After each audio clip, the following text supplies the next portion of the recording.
Мы рады вас приветствовать в этот холодный день в нашем теплом музее. Несмотря на небольшое количество посетителей, я надеюсь, что лекция пройдет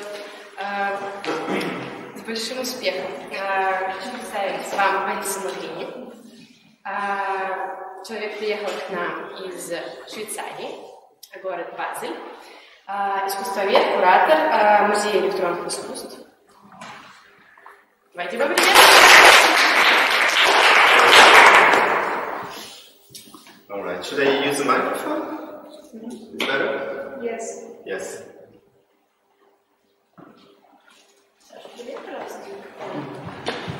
One, two, one, two. Yes. All right. Thank you so much. I would like to thank Marina and Dimitri of the Perm Modern Art Museum for inviting me here and for making my stay so far a beautiful experience, a wonderful experience. Thank you so much. I'm very happy to be here, and I also would like to thank Dmitry Bulatov, the curator of the exhibition, that he invited me to contribute to the series of talks that comes with this exhibition. And I know he could not make it tonight, but I'm in contact with him, and it's been a great collaboration. I want to thank him as well for his invitation. Большое спасибо за приглашение. Благодарю Марину и Дмитрия за то, что они организовали мое пребывание здесь. Мне очень было интересно. Также благодарю Дмитрия Булатова, куратора этой выставки, за то, что он пригласил меня выступить с лекцией. К сожалению, он сегодня прийти не смог, но я очень ценю наше сотрудничество.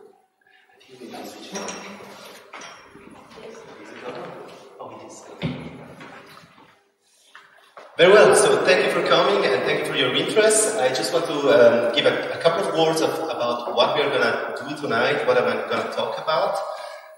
This is a new presentation that I will give based on the invitation of Dmitry Bulatov to think about new media art and deep media and the new relation between art and technologies. So this is an attempt from my side through the experience of my career as an art historian and a curator to contribute to the thoughts and the idea that also are part of this exhibition. Я бы хотела сейчас сделать краткое вступление к тому, о чем пойдет сейчас речь. Дмитрий Булатов пригласил меня внести вклад в разговор о новых медиа, о глубоких медиа, о сотрудничестве между искусством и наукой. И я буду говорить со своей позиции как историка искусства, куратора выставок и о своем художественном опыте. Alright, so I will start now the presentation. Just giving me the first image that you will see are just random, not random, but images that I collected that I think illustrate my thoughts about media in general. And then on the second part of the presentation, there will be very selected works of art that I will comment. So the first image that you will see are just kind of a background for my presentation. And then we will go into the analysis of some works of art. То, что вы увидите на слайдах, в первой части моей лекции, это будут просто такие иллюстрации, какие-то случайно, можно сказать, подобранные. А во второй части я буду вам показывать некоторые избранные произведения искусства и буду их анализировать. The love and hate relationship between art, technology and science has a long history, and yet it is in recent time that the separation of these disciplines has increased. If you think back centuries ago, this was not the case. But attempts today to bridge the relation, the gap between art and science are multiplying. Всегда между искусством, наукой и технологией существовали отношения любви и ненависти. И в истории это всегда было так, и в последнее время происходила сепарация между этими сферами. Но в недавнее время начались попытки между ними навести мосты. We have reached a point in which technology is deeply embedded in our life, and the digital technologies allowing for online activities, artificial intelligence, augmented reality, and biomodification, for example, are becoming ordinary. И мы сейчас достигли того пункта в нашей истории, что технология очень глубоко укоренилась в нашей жизни. У нас есть и искусственный интеллект, и приподнятая реальность, и какие-то биомодификации. Все это становится обычной жизнью. In the 1990s, for example, Douglas Rushkoff has given an illustration of the emerging digital and online culture in a visionary and somehow romantic way with his book Siberia, published in 1994. В 1994 году Дуглас Рашков издал книгу с таким интересным названием «Сибирия». Это игра слов, похоже, звучит как «Сибирь», но на самом деле это «Киберсибирь». Между этим. И там он дал такой портрет вот этой появляющейся цифровой и онлайн-культуры. And in this book he was praising the subversive potential of the underground cyberculture, and he somehow epitomized the emblematic potential of the Silicon Valley, the ideal potential of the Silicon Valley and the Californian ideology. И в этой книге он хвалебно отзывался о таком подрывном потенциале андеграундной киберкультуры, и также он эпитемизировал оптимистический потенциал Силиконовой долины в Калифорнии и всей калифорнийской идеологии. However, the impact of this technology on our society, albeit some countercultural examples, are far from the romantic visions of the earlier cyberpunk dreams. Но на самом деле воздействие всех этих технологий на наше общество, несмотря на то, что есть некоторые исключения, все же далеко от этих романтических видений, которые были в этих ранних киберпанковых мечтах. So the capitalist imperative prevails on a global scale, giving way to corporations who have managed to get the monopoly of international services that largely use algorithms to produce benefits.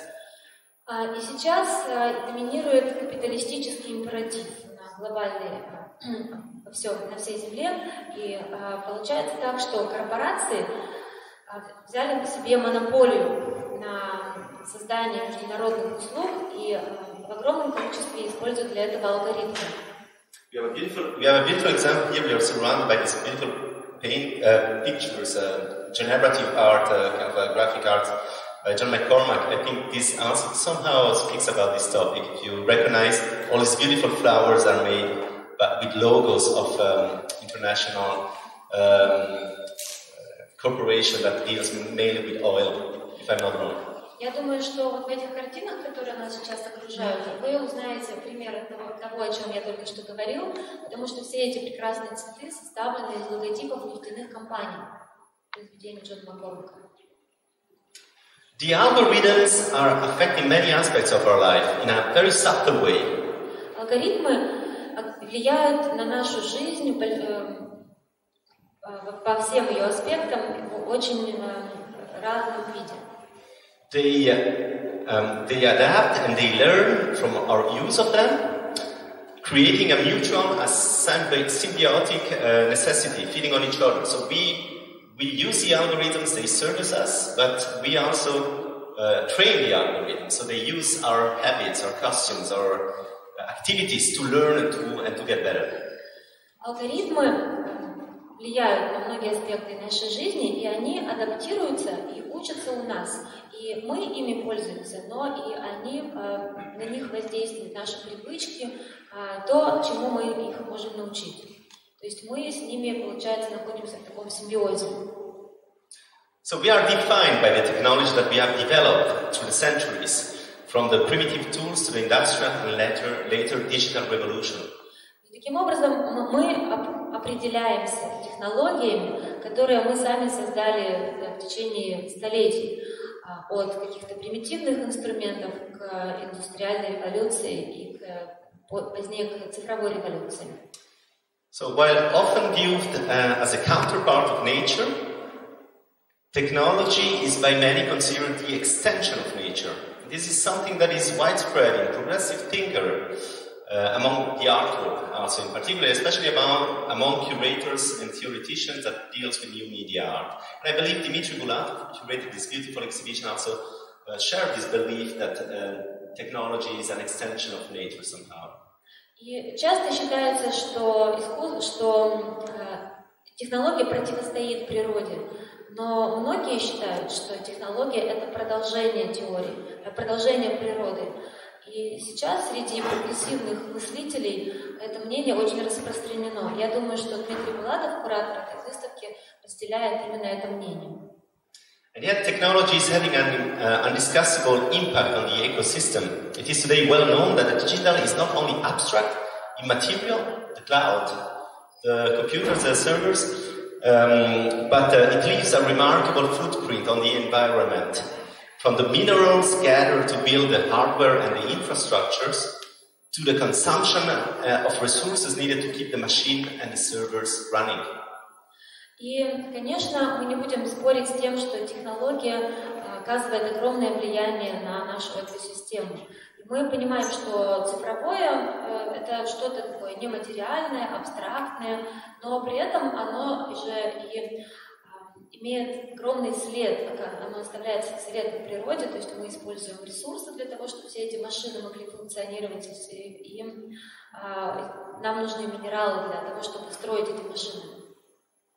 The analysis of this impact and also this kind of a life cycle from the minerals to the abstract functioning of computers and algorithms and information technologies have been analyzed, for example, by Benjamin Bratton in the famous book The Stack, published in 2016, or, for example, also by Giuseppe Rica with a long article published in 2015, The Anthropocene. Вот этот жизненный цикл от минералов, которые требуются для того, чтобы создать машины, до их абстрактной цифровой жизни, отражен в произведениях Бенджамина Браттона и Giuseppe Rica. So all this entertainment that we have with digital life, the video games, the activities online, the movie, the streaming, this culture of also of the software, the digital. We tend to forget that they are having, it's not something abstract, it's not something digital, it's not something immaterial, but it has a huge impact, a huge amount of technology and infrastructure in order to function. И когда мы погружаемся в индустрию развлечений, смотрим кино, стрим, когда мы во всей этой культуре софта, мы часто забываем о том, что для того, чтобы все это имело место, нам необходимы ресурсы, нам нужны минералы, и все это расходуется при этом. And what is more, the high specialization of knowledge makes it impossible for a human being to fully comprehend each aspect of technology. And the feeling of being useless and overwhelming is increasing, and this is something that has been, for example, very well discussed in the latest book by artist James Bridle, who speak about a new dark age. И так как сейчас огромная специализация, степень специализации, то отдельно взятый человек не может отлично разбираться в каждом из аспектов технологии и искусства.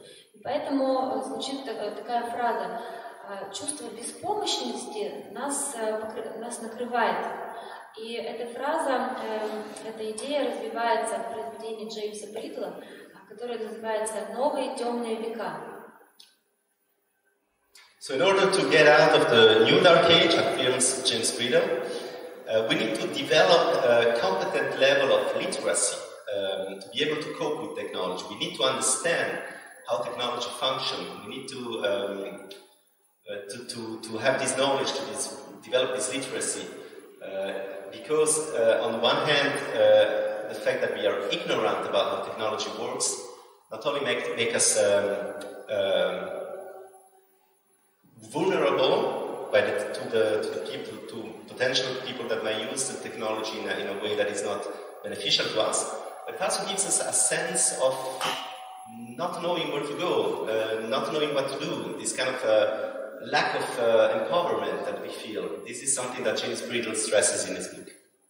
И это отсутствие нашей технической грамотности, отсутствие нашего знания о том, как функционирует технология, как она, отсутствие, то, что мы не развиваем эти знания в себе, не дает нам выйти из этих темных веков, как говорит Джеймс Бридл.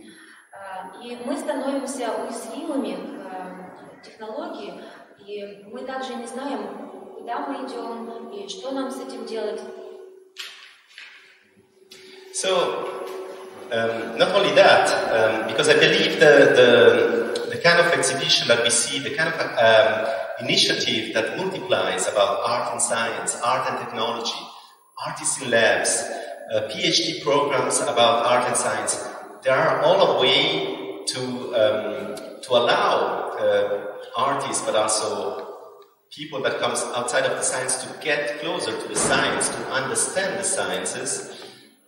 But we also need to rethink our ideology.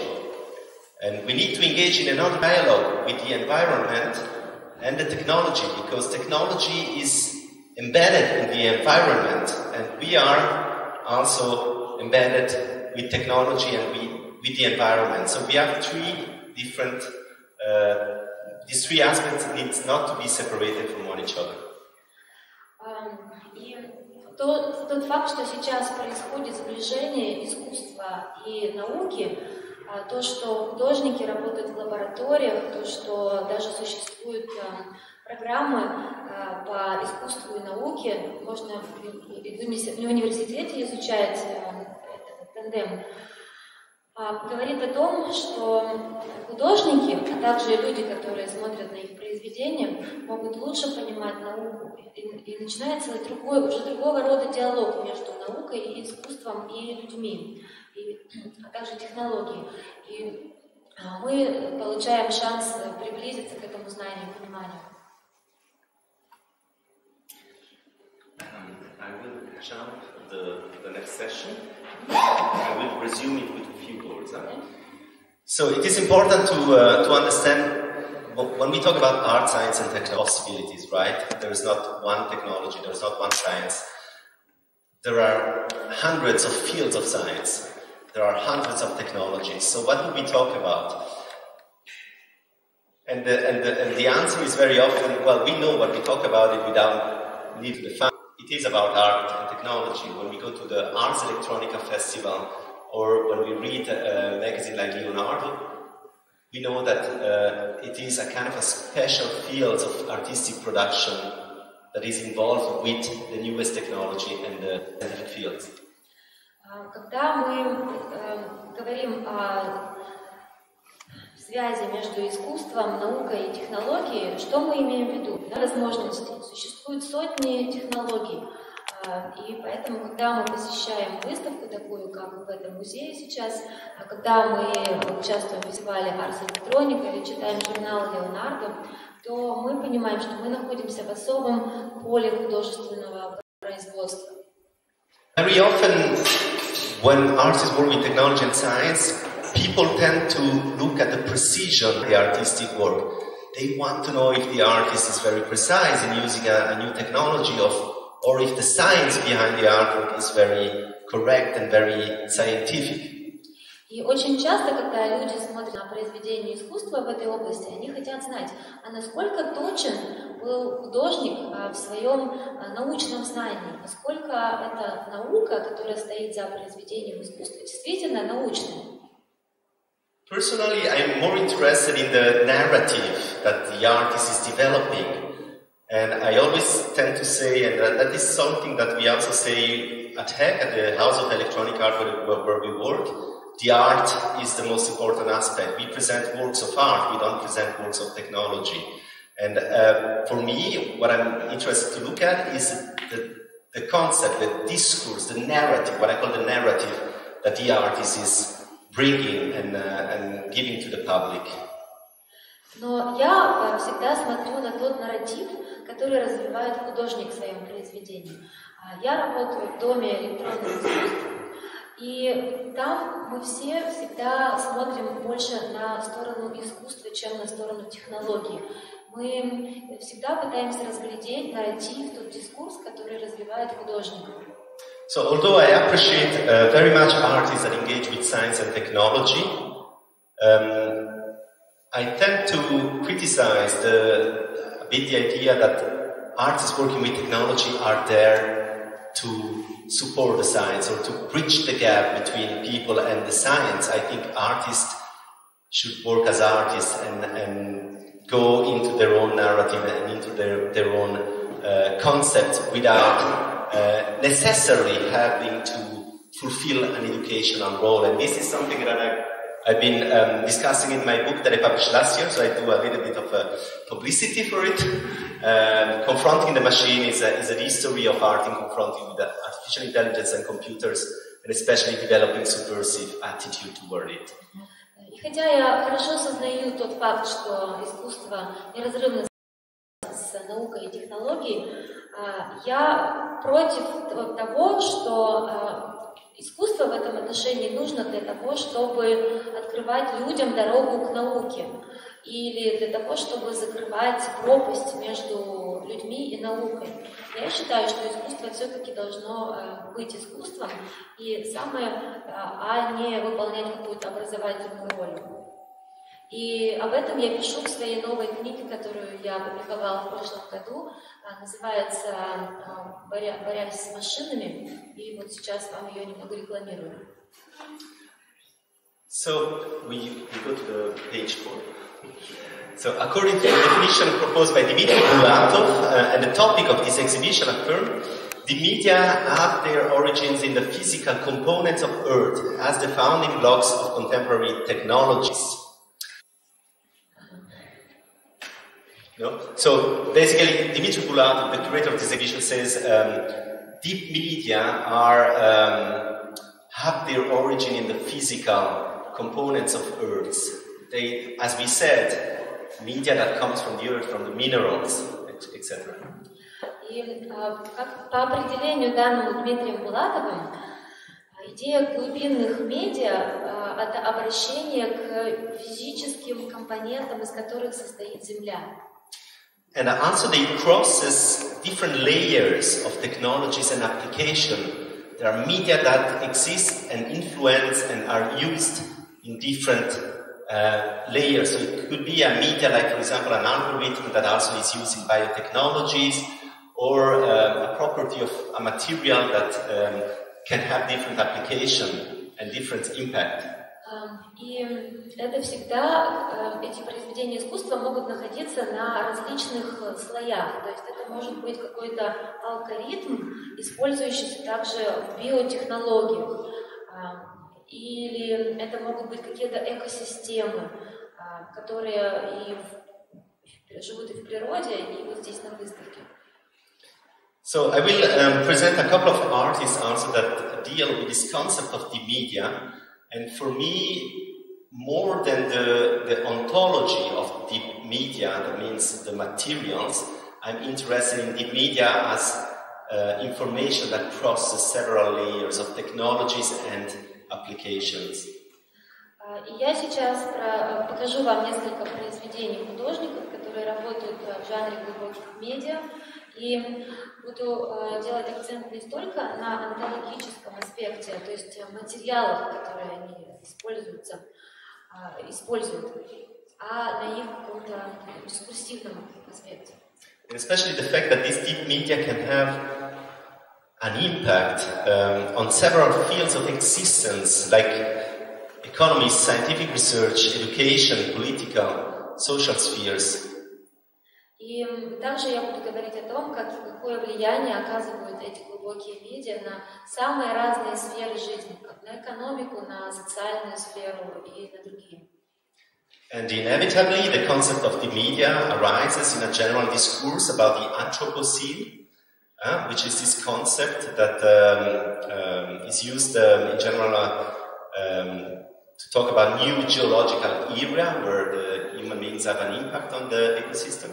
И неизбежно мы приходим к разговору о том, как эти глубокие медиа они как-то укоренены в антропосцене.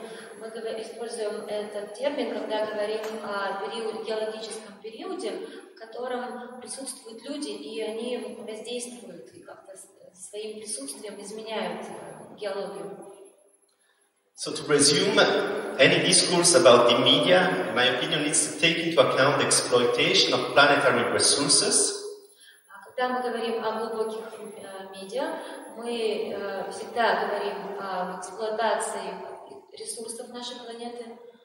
To produce and maintain a multiplicity of interconnected technologies organized to stacks. И мы создаем и интерпретируем различные технологии, целый спектр различных технологий, которые организованы в stacks or layers of distribution. It's a concept by Benjamin Bratton. Это автор этой концепции Бенджамин Браттон. And all this coupled with their administration and distribution on a global scale through a capitalist system. И это также имеет отношение к их распределению в планетарном масштабе в капиталистической системе. All right. So I'm going to skip through a part of the text. So the question that I'm interested to approach are the following. Я сейчас буду говорить о следующих вопросах.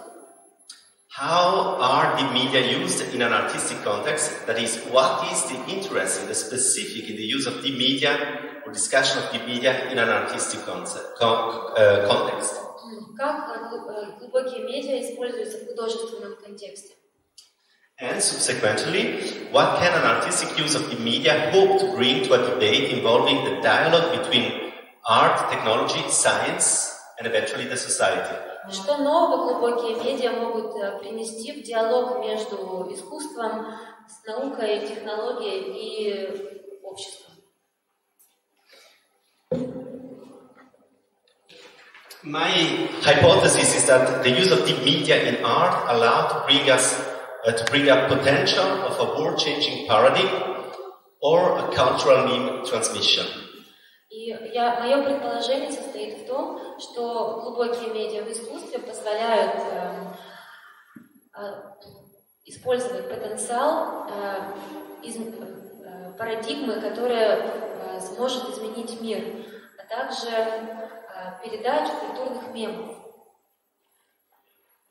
All right. So, in order to approach these two questions, what I want to do is to show a couple of artistic works and discuss with you a couple of a selection of artists and works that I had a chance mainly to work and to collaborate with.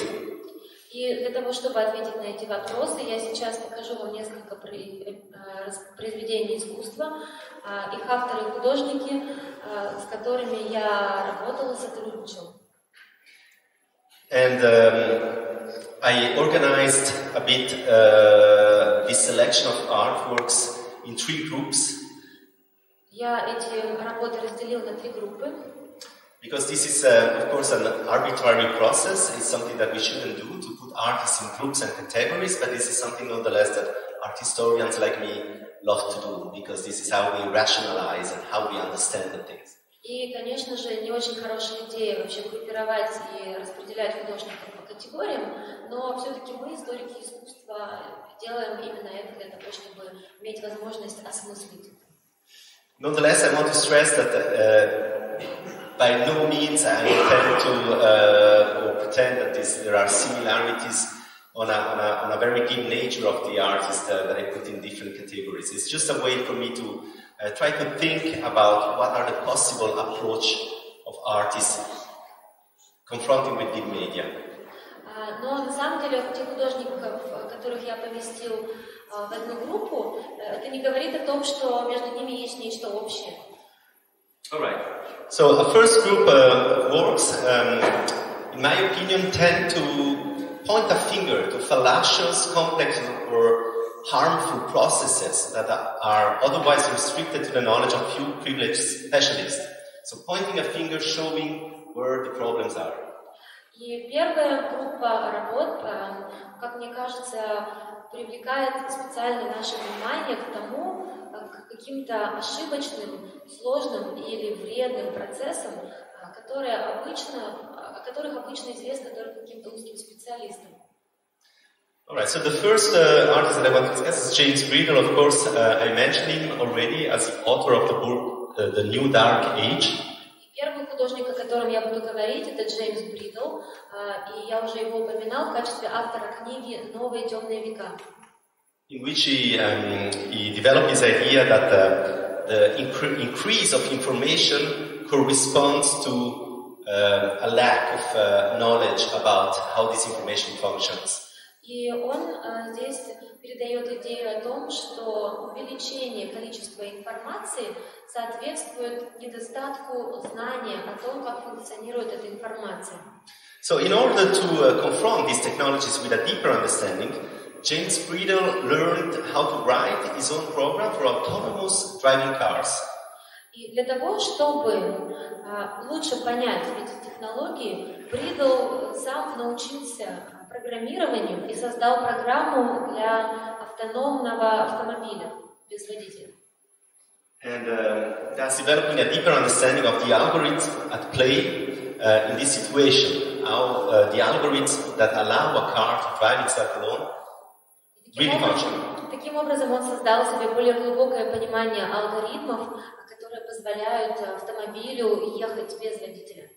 So with this work, Activation, in 2017, he analyzes not only the condition of functioning of autonomous driving cars, but also the bias in which the algorithms function and the limitation, the potential fallacies that they could quite literally drive us to.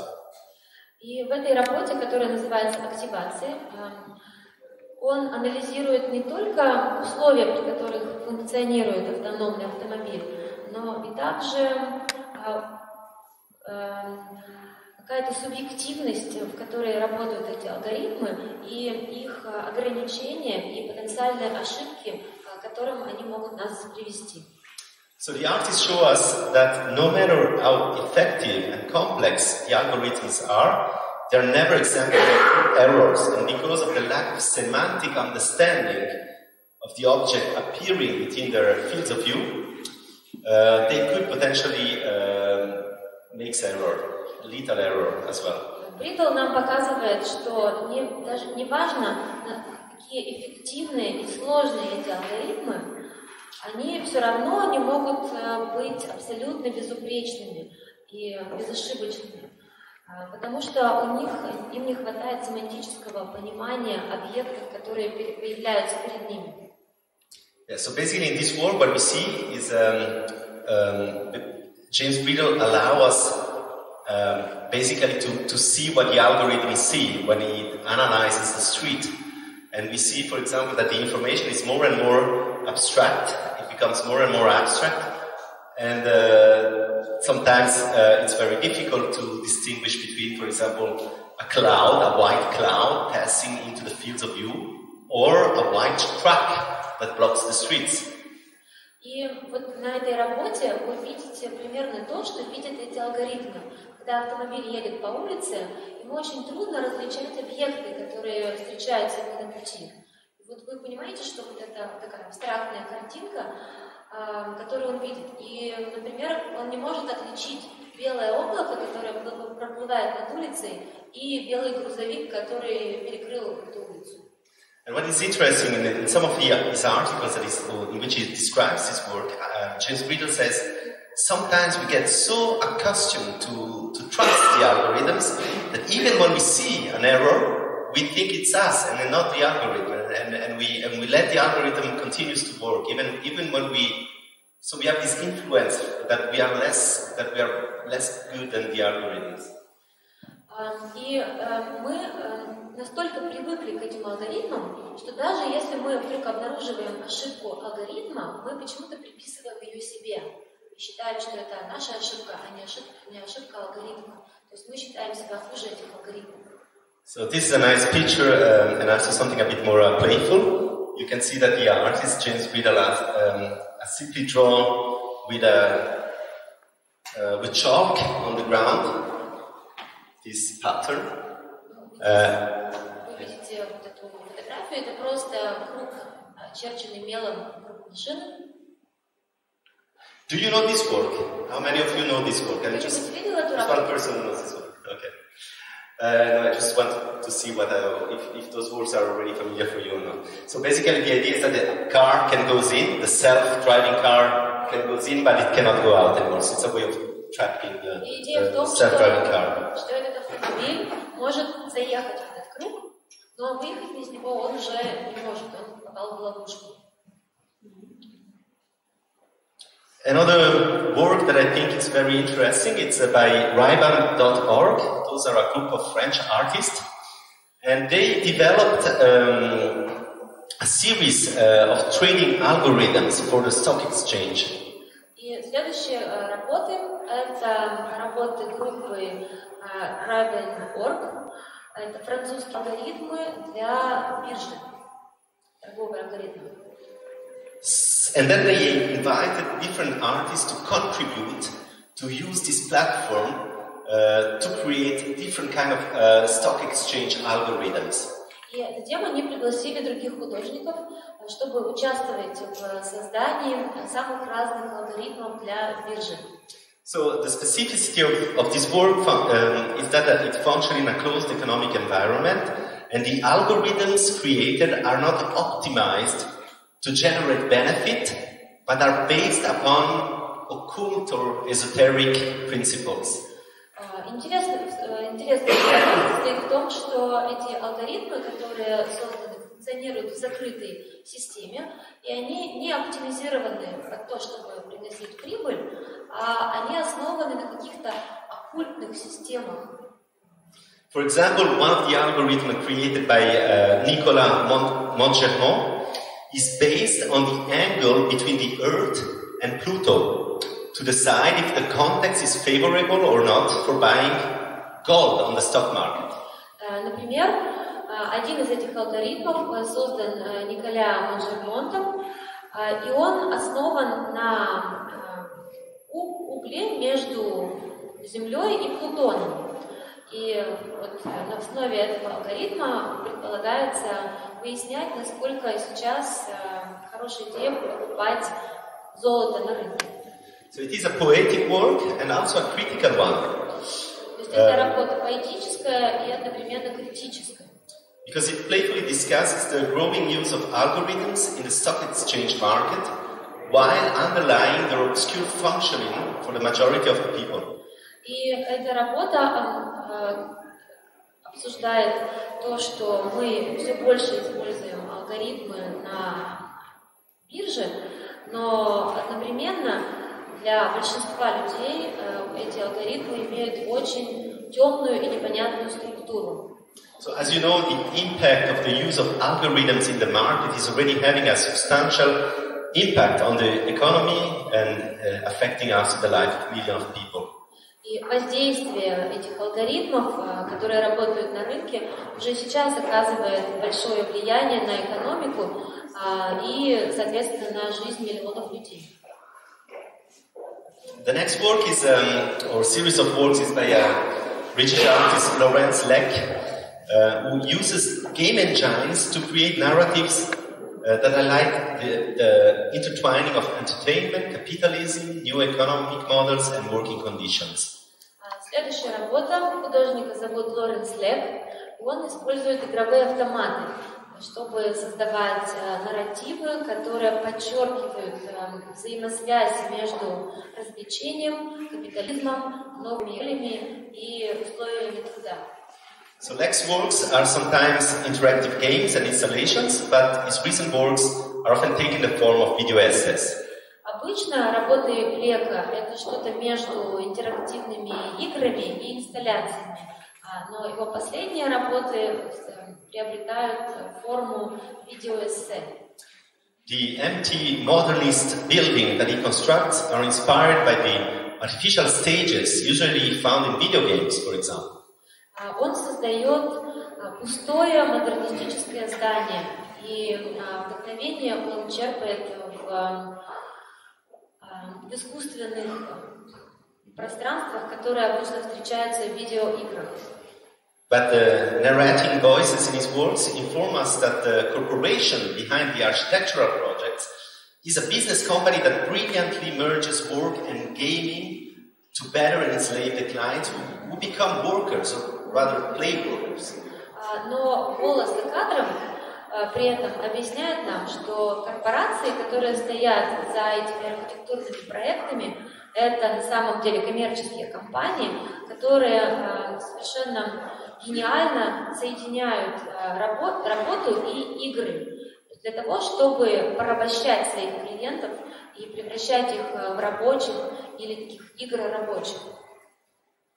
Sometimes the building belongs to a former academy of arts, or sometimes they might be the stage of a mysterious project in which an artificial intelligence has survived the extinction of humankind. Или это здание может принадлежать какой-то бывшей академии искусств, или это может быть какой-то таинственный проект, в котором после того, как погибло человечество, выжил только искусственный интеллект. So the artist shows us that the permeation of capitalism powered by automation has infiltrated already every level for society, education, work, entertainment.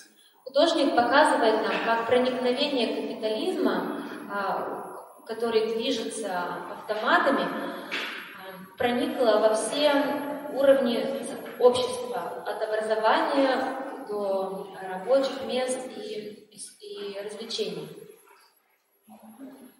So closer to research and documentation strategies are the projects by Unknown Fields, which is an artist group. И работы группы под названием «Неизвестные поля», они ближе находятся к исследованию и документационным стратегиям. So they document the complex relation between industrialization, globalization and precarious territories. Они документируют сложные отношения между индустриализацией, глобализацией и территориями, которые находятся в опасности. So, for example, here in this series of videos, they have a shot called "The Power of Future" with a breast milk of volcanoes. Вот эта серия работ под названием «Наше горючее для нашего будущего» — это грудное молоко вулкана. Yeah, so basically they have filmed the lithium mine evaporation pools in the Bolivian South Lakes and the Atacama Desert. И они здесь засняли пруды над шахтами по добыче лития в Боливии. And the title comes from actually a very ancient folklore idea that these white salty lakes were the milk from the breast of a goddess in the earth. But now, of course, they are used to extract lithium, which is essential for batteries. И название этой работы происходит из фольклорного текста, в котором вот эти белые соляные озера были крутым молоком богини. Но сейчас это, понятно, это технология по добыче лития, без которого не могут работать батарейки. Right, so all these examples that we have seen somehow unveil the backdrop of technologies. И все эти примеры, которые мы рассмотрели, они поднимают занавес над технологиями. Artificial intelligence for autonomous cars, algorithms for the stock exchange, the geological and ecological foundation of digital technologies, and the entanglement of entertainment and capitalism. Они отражают искусственный интеллект, который используется для автономных автомобилей, алгоритмы для биржи, геологические и экологические основы цифровой технологии и связь между развлечениями и капитализмом. Alright, so I want to go now to a second cluster of works that I call information and empowerment. Теперь я перейду к второй группе работ, которую эту группу я назвал «Информация и наделение властью». So this group of works or initiative that I will present, they aim to inform a larger public about technologies, while also developing citizen science initiatives. Эти работы предназначены для того, чтобы информировать публику о технологиях и глубоких медиа, а также для того, чтобы давать ход инициативам, исходящим от самих людей. So this is a platform that was created in 2009 called Activia, created by Annie Gracie, Mark Dusseye and Yasha Shetty. Вот эта платформа, которая была создана в 2009 году, и называется она Activia. And they are grouped around the idea that biotechnologies should be demystified, and they do this by organizing workshops, as you can see here. This is with an artist, Maya Sbrekar, as well. Workshop, biolabs, gatherings, artistic meetings, and so on. И они объединились вокруг идеи того, что биотехнологии должны быть демистифицированы. И поэтому они организуют такие мастер-классы, биолаборатории и художественные собрания для того, чтобы делиться своими знаниями друг с другом. So the basic idea is to bring and allow children to experiment with workshops about biotechnologies. Art is a technology itself, a work of art. Question, but more is to accept it actually as an artistic quality. И которые участвуют, но занимаются они искусством, нет, это происходит в художественном контексте, как вот выставки или фестивали, и все-таки имеет художественное значение. Another kind of activity that I want to show is the one by architecture. I don't know, urbanists, engineers. Разработчики софта для того, чтобы создавать отчеты, анализ исторических событий. Объединил эту группу А.Л. Вайзман из университета Лондона.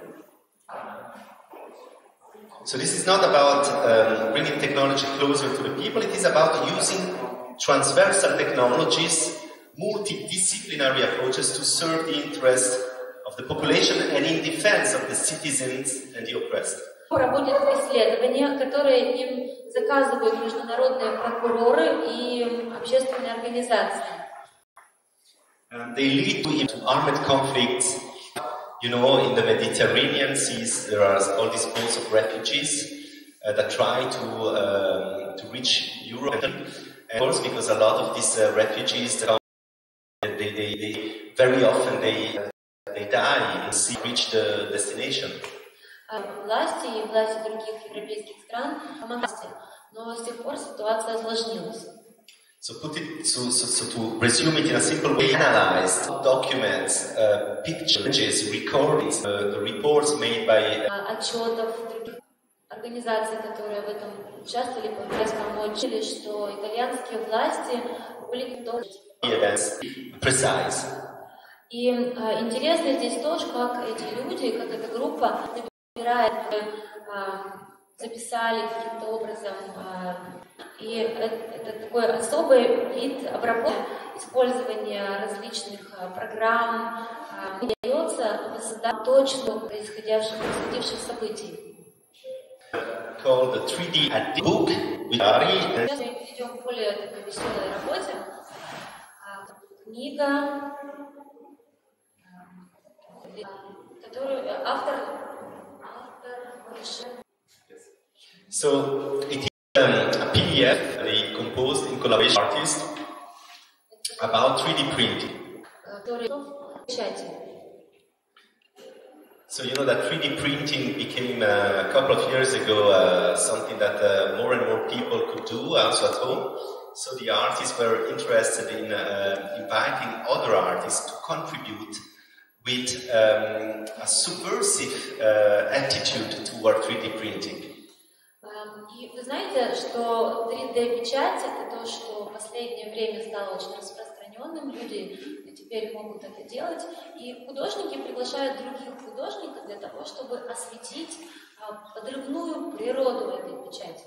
So of course, the idea was to create a cookbook, like a series of recipes that artists could share, and blueprints also of 3D prints that artists could share in order to allow the circulation of all these models for 3D printings. И идея была в том, чтобы создать такую своего рода кулинарную книгу, состоящую из рецептов, при помощи которых художники могли бы создавать печатать такие модели. Yes, on the other hand, you know that 3D printing also is made with plastic materials, polymer. And that also it's not innocent in the environment, because it uses different kind of resources from the earth, and also it throws back to the earth a lot of plastic. И вы также знаете, что при 3D-печати используются полимеры, а это значит, что окружающей среде наносится достаточно серьезный урон. Во-первых, используются природные ресурсы при создании, а во-вторых, потом в окружающую среду попадает большое количество пластика. So, for example, all the works, a lot of these works are not only playful, but they are also critical in our relation to the environment. И поэтому большинство из этих работ, они не просто такие смешные, веселые, а они также показывают критическое отношение художников к тому, как мы используем природу. So, for example, the work that you see here, you recognize the 3D printed part, this one. It plays with these tools that in the antiquity, the first tools made by men, by humans, the axe, the silex, the knife, and so on. And they propose to create some 3D printed part that allow us to create new tools similar to that. So it plays a bit with this idea of the tool. What is a tool and when do we use a tool? Вот это произведение играет с идеей инструмента. То есть здесь при помощи 3D-принтера воссоздано оружие древних людей, древний топор. So they also wrote a manifesto, the 3D additivist manifesto. И также автор этой работы написал манифест по 3D-печати. And in which, of course, they celebrate 3D printing, but also they criticize this powerful potential of productivity of material made by synthetic polymers. С одной стороны, эти художники очень хвалебно отзываются о возможностях 3D-печати, но с другой стороны, они критикуют вот эту вред, наносимый окружающей среде. Here we have an example, for example, by Catherine Disney, who created this synthetic protection. It is a cloth. It's of course it's a kind of a speculative design. Вот это произведение, такой спекулятивный дизайн, это такая ткань. It's basically a cloth that people in the future, after the climate change disaster, people will need to wear this cloth made by a composition of plastic and bacteria, and the bacteria react to the environment and modify the cloth according to the environment. Это такой футуристический наряд, который будут носить люди после техногенной катастрофы. Он будет состоять из пластика и бактерий. Бактерии будут реагировать с окружающей средой и как-то изменять характеристики этого наряда. And here we have another example of the kind of subversive use of 3D printings. These artists have made universal construction kit already in 2012. And you can see they combine together different toys, these toys like Lego, mechanics, techniques, and so on, that you can assemble together. Вот здесь это произведение называется «Универсальный конструктор», и вы видите, что здесь объединены детали из различных игрушек. Детали похожи на Лего и из других тоже. So the idea is that they created these new pieces in which every single pieces can combine two universes, for example, techniques and Lego together. Они создали эти все блоки так, что любой из этих фрагментов может соединиться с любым другим и со всей Вселенной, как они хотели показать. And when you have a construction kit for children from a specific company, it's a closed universe. You can only use it within the building blocks of this universe. So the idea of the artist is to open up and allow much more freedom in creativity.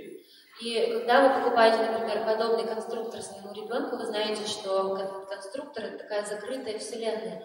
То есть детали могут соединяться только с другими деталями из этого конструктора, а не из других. И их идея была в том, чтобы открыть вселенную и чтобы она перестала быть такой закрытой. So this approach that we have seen, Citizen Science Initiative, transdisciplinary approach in the understanding of the phenomena of the state of beings, or also this collaborative 3D additivist cookbook, are very different in methodology. So that I don't pretend that they are similar works of art or similar approaches. Как вы увидели, вот я вам продемонстрировала работы 3 групп художников, они абсолютно отличаются друг от друга и по своим объектам, которые они используются, и по идеям. То есть между ними очень мало общего. However, they all attempt to increase and disseminate knowledge on particular state of affairs. Но все их объединяет то, что они накапливают и распространяют знания о каком-то определенном положении вещей. The context surrounding biotechnologies, for example, the unfolding of political conflicts and social tragedies, or the impact of consumerism on the ecosystem. Будь то влияние консумеризма на экосистемы, или политические конфликты, или окружающие нас биотехнологии. So also the concept of empowerment, to give to the layman, to the population, possibility and tools to have a voice also in the events, in the social reality. Их объединяет также то, что при помощи технологий у людей появляются новые возможности и появляется голос, которым они могут как-то воздействовать на ситуацию. Alright, so I would like to come to the third group, in which I recognize a group of artists that develop new aesthetics, offering unconventional formal solution. И следующая группа художников, третья, это они создают некую новую эстетику и используют неконвенциальные формы. And also original narratives and innovative thought exercises. Также они используют совершенно оригинальные нарративы и мыслительные упражнения. So here we have a work by a Slovenian artist Špela Petrić called Phytoteratology. Вот эта работа называется «Фитотератология». Ее автор славянская художница Špela Petrić.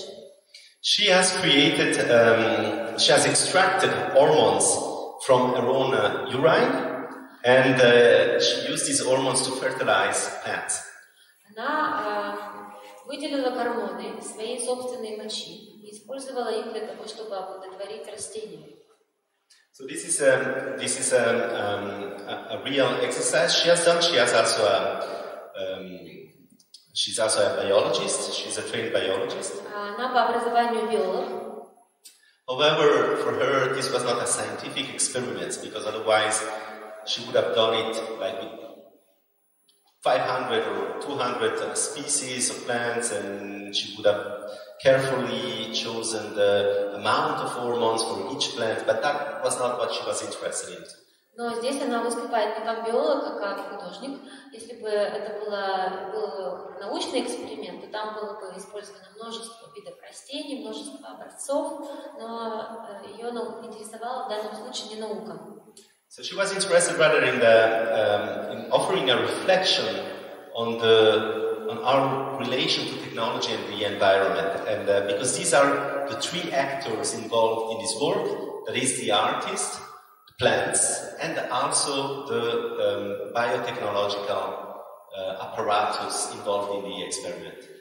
Здесь она предлагает нам какие-то свои размышления о роли технологий и в окружающей среде.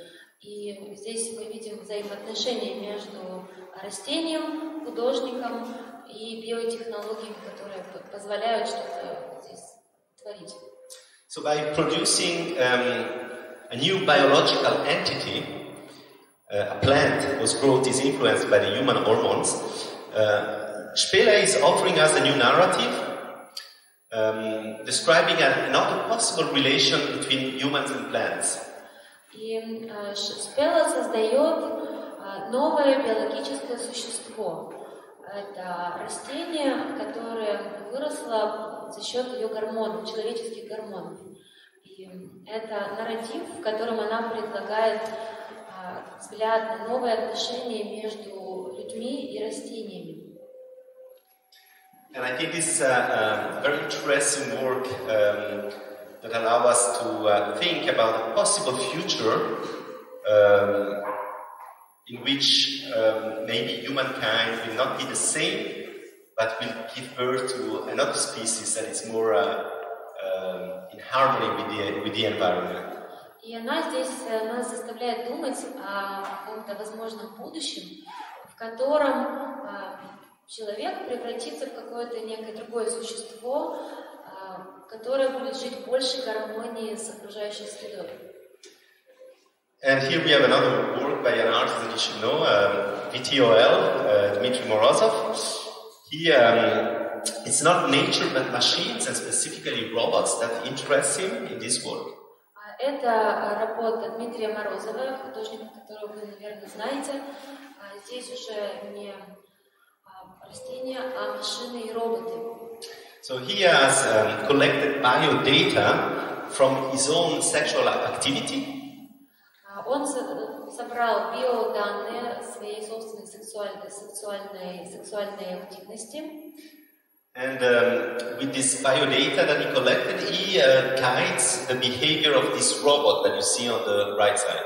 При помощи этих биоданных он управляет роботом, которого вы видите справа. So in this way, the artist questions if robots could develop a purpose and learning from our desires. И здесь вопрос, который задается художник: могут ли роботы учиться чему-то от своего создателя и управляться тем какими-то аспектами своего создателя? Because you know that, especially research in robotics and artificial intelligence, they say consciousness or this ideal of the good old-fashioned artificial intelligence cannot arise unless the machine has a purpose. Вы знаете эту идею, которая состоит в том, что роботы не могут появиться без какой-то цели. So the artist is giving an hypothesis, maybe through sexuality, maybe teaching the robots how we function, our sexuality, our desires function. Maybe the robots will learn from us and will develop a purpose and an autonomy. И здесь художник пытается сообщить роботу то, как мы функционируем, то, что такое сексуальность. И, может быть, робот может что-то из этого тоже подчеркнуть, научиться этому. But at the same time, this work is also critical work about collection of biodata, because this happens today already with our iPhones, with our apps. It collects our data, how much we run, how much our heartbeat, and so on and so on. And so this work is also kind of a criticism and a reflection. Where does this data go? For which purpose? Who collects them and why? And what are they going to do with it? И в этой работе художник задается еще и другим вопросом. Сбор биоданных, которые сейчас осуществляют гаджеты, наша частота сердечных сокращений, пульс, сколько мы прошли, сколько пробежали, он задается вопросом, а куда идут все эти данные, зачем они собираются? So this is a work by Misha Cardenas, who proposes the concept of transreal. Transreal for the artist is this identity that we have when we have our real biological identity, but then we have also our identity when we go online. Maybe we play a video game and we have an avatar, and then maybe we go on a chat somewhere else online, and then we have another identity. So all these different layers of identity for him constitute this transreal, is the concept of the transreal. Это работа художника, его зовут Миша Карденас, и он развивает концепцию трансреального. Он говорит о том, что у нас есть какая-то своя идентичность, но потом мы, например, идем в интернет и участвуем в каком-то чате или играем в видеоигре, у нас там какой-то аватар, и там наша идентичность меняется. А в следующей игре она снова меняется. И вот эти слои различных идентичностей и составляют трансреальное. For example, the artist used a Second Life game many years ago, in which he became a dragon, and through this work he was immersed in this virtual reality for many, many hours. He questioned whether the embodiment in another creature could help people that are, for example, that wish to be transsexual, could help them to make the experience in a way before making the experience in real life. И он использовал видеоигры, например, видеоигра «Вторая жизнь» уже некоторое время назад, для того, чтобы понять, как воплощение в другом теле может дать какой-то опыт другой жизни. Например, он играл во «Второй жизни», и он там был драконом. Он пребывал в этом теле дракона много часов. И он задался вопросом, например, человек, который хочет сменить пол, может быть, ему стоит попробовать вот таким образом жить в другом теле перед тем, как он это сделает в реальности. So at the same time, he was also starting to take some hormones, and this is where the concept of the transreal and this experiencing of another identity in the virtual world, but at the same time also using biotechnologies and the synthesization of hormones in real life, this comes into play. Он также принимал гормоны, и здесь входит также вопрос о применении биотехнологий в то, чтобы почувствовать себя какой-то другой идентичностью. This is another work by the artist that came later, in which he stopped taking T blockers and hormones in order to test if his presence of spermatozoid would grow again.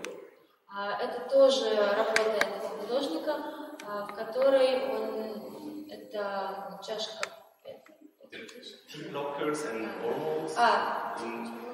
T-blocker, testosterone blockers. Да, это тестостероновые блокеры, гормоны. И вот он поместил туда сперматозоиды, чтобы посмотреть, выживут ли они в этой среде. And here we have another similar work by Mary Magic, which is a sitcom comedy, so it's really a kind of a funny video in which we have also two trans women who explain how to extract hormone estrogens from urine. And so it's really like a teaching lesson, a cooking lesson.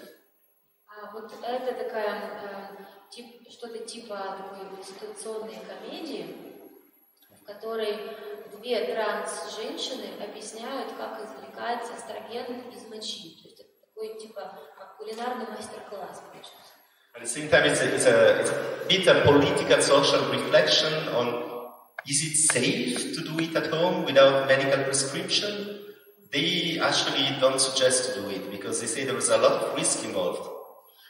И они также здесь поднимают вопрос, насколько это безопасно изготовление таких вещей дома, и хотят показать, что, наверное, лучше не стоит, потому что это очень рискованно. So they sort of question who has the right to decide who can receive hormones therapy. What do we have to do if somebody wants it and he doesn't or she doesn't have access to it? What are the possibilities?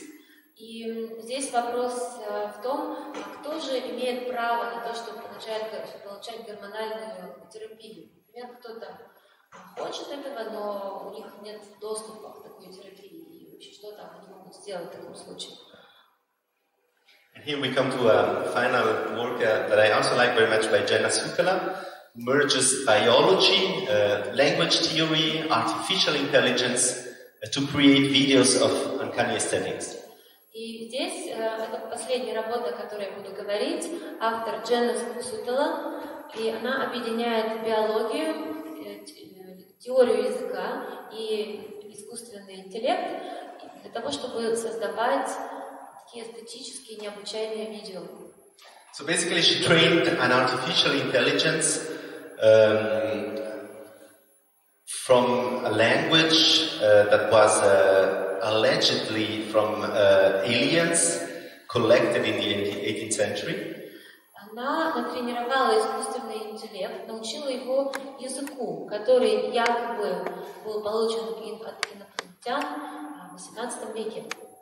And at the same time, this trained artificial intelligence, she used it to basically she ordered this intelligence to look at the movement of bacteria. И потом она приказала этому искусственному интеллекту посмотреть на движение бактерий.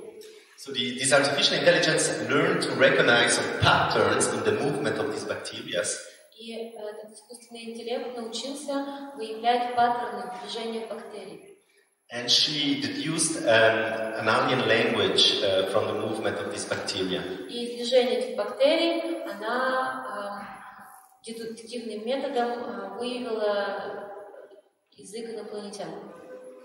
And finally, the language that the artificial intelligence created from this interplay was the basic to constitute a landscape. И в конце концов этот язык, который создал искусственный интеллект, был использован для создания ландшафта. This is what we see in the video. Мы именно это видим на этом видео. So what I find interesting is that by merging different living beings, real or hypothetical, such as bacteria, humans, aliens, artificial intelligence, Jenna Sutala offers the possibility to envision an alternative mode of existence. И здесь больше всего мне нравится то, что художник объединяет как реальные существа, люди, бактерии, так и вымышленных каких-то гипотетических существ, инопланетяне, и искусственный интеллект. Она позволяет нам увидеть какой-то альтернативный способ существования. And this alternative mode of existence, what I find interesting in the work of Sutala is that they are inspired by a decentralized and non-hierarchical system of governance. И что мне тут кажется самым замечательным, это то, что этот способ существования вдохновлен децентрализованной и не иерархической системой управления. So the artists presented in this last section use a variety of mediums and act in different technological fields: biotechnology, robotics, virtual reality, artificial intelligence. Художники, которые были представлены в этом последнем разделе, используют самые различные технологические сферы, такие как биотехнологии, робототехника, виртуальная реальность и искусственный интеллект. And to create new languages, aesthetics, but also to envision potential scenarios to come. Они создают новые языки, новую эстетику, но также размышляют о возможных будущих сценариях. All right, so we can now try to attempt to answer the original question that we stated at the beginning. How are deep media engaged in an artistic context? That is, what is the interest in the specific in the use of deep media by artists?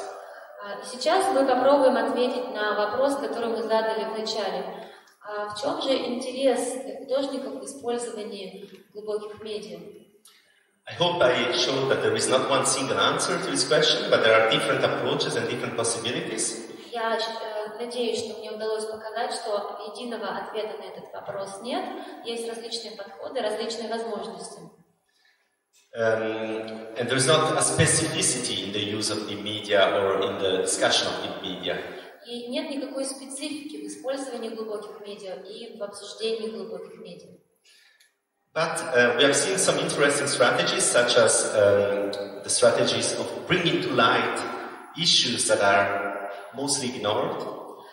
Но мы видим здесь некоторые интересные стратегии. Например, фокус на проблемы, которые чаще всего замалчиваются или игнорируются. Or strategies of disseminating information and allowing empowerment. Также это стратегии распространения информации и усиления возможностей людей. And then finally, strategies of creating new aesthetics, new formal language, new narratives, and possibly also narratives that would allow us to envision new scenarios. Также это стратегии, которые создают новые языки, новые нарративы и позволяют нам предвидеть новые сценарии. And now we can also come to the second question: what can an artistic use of the media hope to bring to a debate outside of the artistic circle? И сейчас попробуем ответить на второй вопрос. Какие аспекты, помимо художественного контекста, могут вывести на поверхность глубокие медиа? So this is a bit my hypothesis, is that artistic works contribute in the production of new memes and models to drive the society. Я предполагаю, что эти художественные средства позволяют производить новые мемы, новые способы общественного управления. So the difference with science is precisely the absence of a scientific methodology, allowing to set the emphasis on the narrative quality of the work. И различие с наукой состоит в полном отсутствии научной методологии, и это позволяет нарративу развиваться. So it is not only invention, technological invention that are essential for the evolution of mankind. Transmission of meme, transmission of ideas are essential to the evolution of mankind. И для развития человечества имеет значение не только развитие технологий, но решающее значение имеет развитие мемов и развитие идей. So by meme, I mainly refer to the research by Richard Dawkins and Daniel Dennett. Когда я говорю о мемах, я ссылаюсь на исследования Ричарда Докинса и Дэниела Деннета. In which a meme is considered an information that is transmitted across a population and has the capacity to evolve itself and to bring changes. Мем – это такое сообщение, которое распространяется по всему человечеству и может по мере своего распространения изменяться и приобретать новое искусство. So maybe you know that one of the strongest meme in recent times is the idea of posthumanism. Я думаю, что вы знаете, что один из самых мощных мемов последнего времени – это идея постгуманизма. This is a recurring idea that technology will enhance humanity, that technology would have a deeper and deeper impact also in our biological essence. И эта идея в том, что технология будет все больше и больше сближаться с нашим биологическим строением. And we're not going to thematize this an old topic, and there's 1,000 of different approaches of posthumanism. But it has been a very strong meme, and it has been a very strong idea, and it's still a recurring ideology, especially in many fields of research, of scientific research.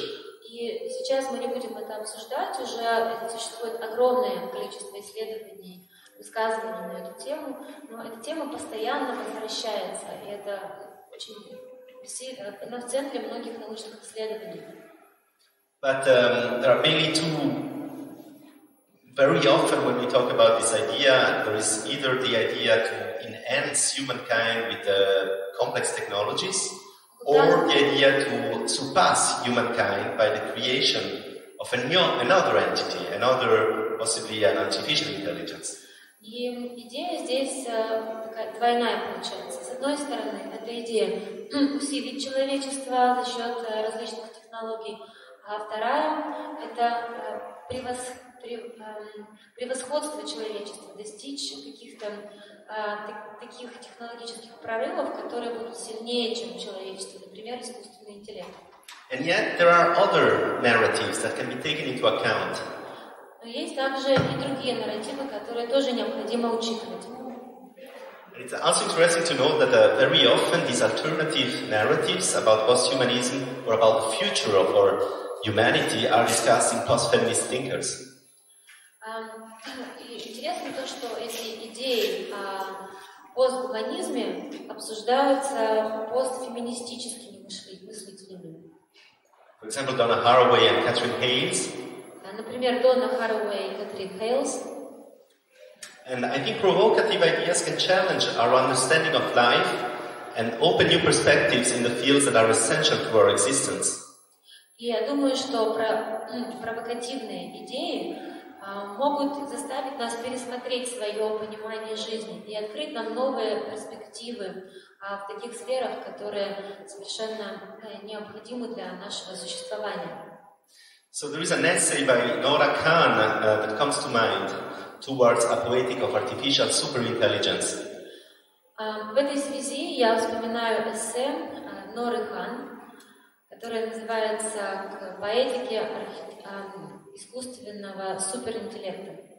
She proposes to consider an alien form of artificial intelligence, something completely different than what we're used to think, something different than what usually are given us by movie, by books and so on, comics. Она предлагает нам подумать о какой-то совершенно другой форме искусственного интеллекта, совершенно не такой, которую нам показывают в фантастических фильмах, например. I think this exercise of thinking beyond the standard model of existence, whether it is possible or not, whether it is realistic or not, I think it's a necessary exercise.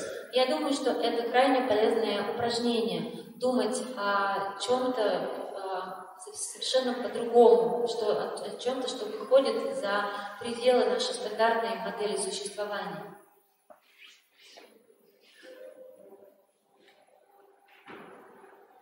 I'm trying to resume a bit. So exploring alien life as a thought exercise is an opportunity to envision a diversity of modes of existence, and we do not need to embrace these visionary ideas. Если мы исследуем жизнь инопланетян, пришельцев, жителей других планет, это отличное просто мыслительное упражнение, которое позволяет нам придумать различные модели существования. Но нам не нужно при этом описывать все визионерские идеи художников, которые здесь могут быть.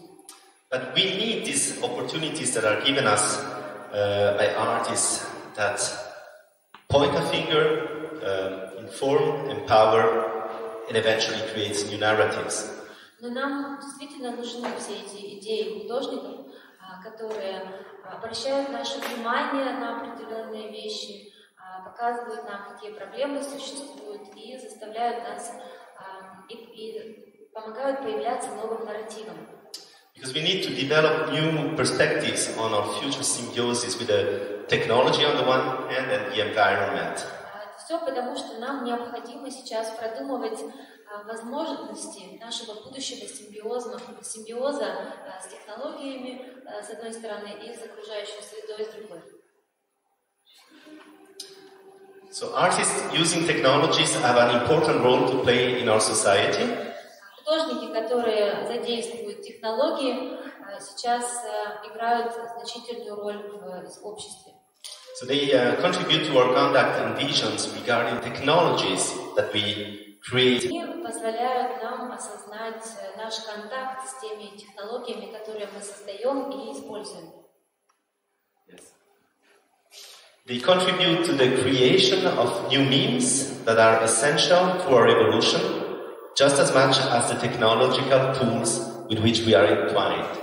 Они помогают нам создавать новые мемы, которые необходимы для нашего развития, так же, как и создают инструменты, от которых мы уже неотделимы.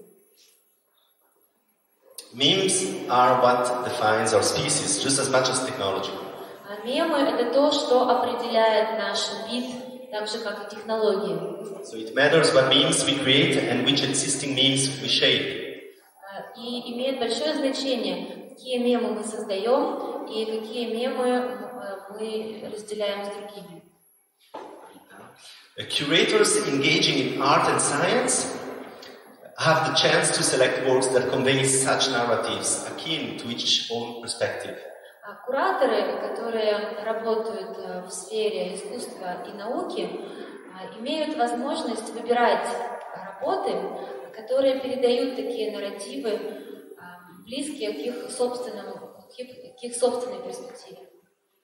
And of course, it is not up to me to say which narratives should be privileged. И, конечно, не мне решать, какие нарративы должны быть использованы в первую очередь.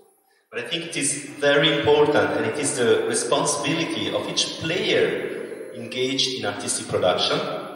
Я думаю, что долг любого человека, который участвует в художественном производстве, so, for example, critics, curators, collectors, and so on. Таких как критики, кураторы, собиратели искусства. It is their responsibility to know and to understand the narratives and the impact of these narratives while selecting, promoting, and discussing works of media art. Я думаю, что им очень необходимо знать и понимать нарративы и воздействие этих нарративов в то время, как они выбирают и занимаются продвижением и обсуждают эти медиа. And my suggestion is to give room to a variety of works that offer challenging narratives. И я предлагаю дать место и пространство для самых разных работ, которые предлагают эти различные нарративы. And at the same time avoid simplistic and conforming word models. Я предлагаю нам избегать слишком упрощенных и похожих на предыдущие модели мира. Thank you very much.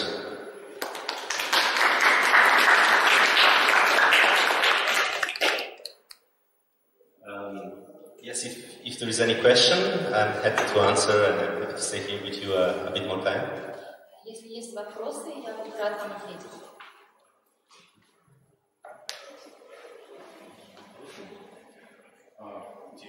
Могли бы вы привести примеры text-based? Could you please maybe name some artists who use media and do text-based works. Text-based. Text-based. Right. Привести несколько примеров художников, которые работают в жанре. But what do you mean by text-based? What exactly are you interested in? What kind of text-based works? Because I thought it's how to say, it's a common term describing the part of contemporary art where text is used to construct some hyper idea, not being in this text. Yeah. I know a lot of artists that are using text and words and I mean, since conceptual art, it's a group art and language. Yes, there was this already in the 70s, this group art and language. Right, or maybe they used media to produce some texts. To produce some text. Well, for example, Jana Sutala is the last one that really produced text, although a completely alien form of language, and she's really an artist that works with language. Is she the only one? Yes, she's the only one that I selected here. But there are many others. Now, I will need to brainstorm a little bit to think which artists really use text, especially in a context of art and technology. I'm sure there are a lot. I will need a bit more time to collect my ideas now. But please give me some time and I will come back to you. Do you have some examples, maybe? No. That's why I'm asking. No, but there are a lot, actually. I know that I've been working with artists for who text and words are very important. So I will think about it and I'll come back to you. Thanks a lot. Any other question? Yes. Thanks for the presentation, actually. I wonder what is the state of the science art in Switzerland, the Swiss artists, and secondly, like how they find the funding of their work, because it's difficult for science art.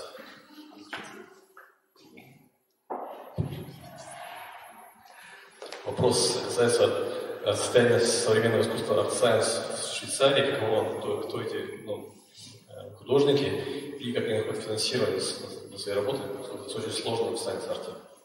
Well, thank you for this question, very interesting. Of course, art and science and media art in Switzerland, in my point of view, is very fertile. There's a lot of things going on, but of course, it is still a small community and small activity compared to art in general, to contemporary art. Like there's, of course, many more painters and traditional artists that use photography, videos, but don't engage with art and science. Да, я хочу сказать, что очень много всего происходит в этой сфере art and science, наука и искусство в Швейцарии. Очень продуктивное это сообщество, но на самом деле оно очень небольшое по сравнению с сообществом, с остальным художественным сообществом, более традиционным. But there are some very interesting initiatives. For example, there is an initiative called Artists in Labs, which was started, I think, about 15 years ago by Jill Scott, an artist from Australia, who decided to create a program where artists could spend a residency for 6 months in a laboratory, a scientific laboratory. Есть такой интересный проект под названием «Художник в лаборатории». Он был начат где-то 15 лет назад австралийской художницей и подразумевает резиденцию в течение 6 месяцев и возможность работать в настоящей лаборатории. And I think this is a very interesting concept to bring artists into a laboratory for 6 months and to really meet with the scientists. Of course, they don't have the time every day to stay with the artists, but regularly the artists would meet, could interview, could see what the scientists do, and for 6 months he or she would be really bathing in a scientific community to discover new ideas and to collaborate with scientists. Это очень интересная идея. Художник приходит в лабораторию, понятно, у ученых нет времени каждый день с ними общаться, но это общение происходит на регулярной основе, и таким образом художник варится в этой среде, смотрит, что делает ученый, общается с ними, и таким образом находит новые идеи. And also, you know that maybe in Geneva, in Switzerland, there is a CERN, which is this European research, huge research with a collider of particles. And they also have a residency program for artists there. И вы знаете, наверное, также, что в Швейцарии, в Женеве работает коллайдер, это гигантский проект, и у него тоже есть программа резиденции для художников. There are some fundings. I have to admit, in Switzerland we are, of course, there's always sometimes difficulties to find fundings, but in Switzerland we have different opportunities, and there is programs and possibilities to support art and science initiatives. И, конечно, финансирование – это всегда проблема, но в Швейцарии у нас есть такие возможности получать финансирование для проектов в сфере art and science. There are some public possibilities to fund art and science programs, but there are also some private foundation. Есть и государственные фонды, которые занимаются поддержкой проектов, и частные. Yes. Any other questions?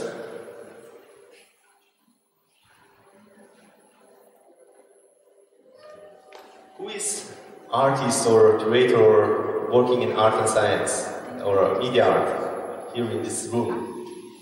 1, 2? All right. Welcome. Nice to meet you. Вопрос был, кто здесь занимается, кто здесь художник, куратор или вообще каким-то образом имеет отношение к науке и искусству? All right. Well, I mean, I think this kind of talks, this kind of presentation for me is not just a way of sharing my thoughts, it's also a way to meeting, so if you want to stay for a couple of minutes more, I'm happy to meet you if you're interested in your instrument works and ideas. Да, для меня подобная встреча – это возможность не только поделиться своими мыслями, но еще и пообщаться. Так что если у кого-то есть такое желание, можно сейчас остаться и поговорить. All right, I think we should finish here if there are no more questions. Thank you again for your time. Thank you for coming. And thank you for the translation.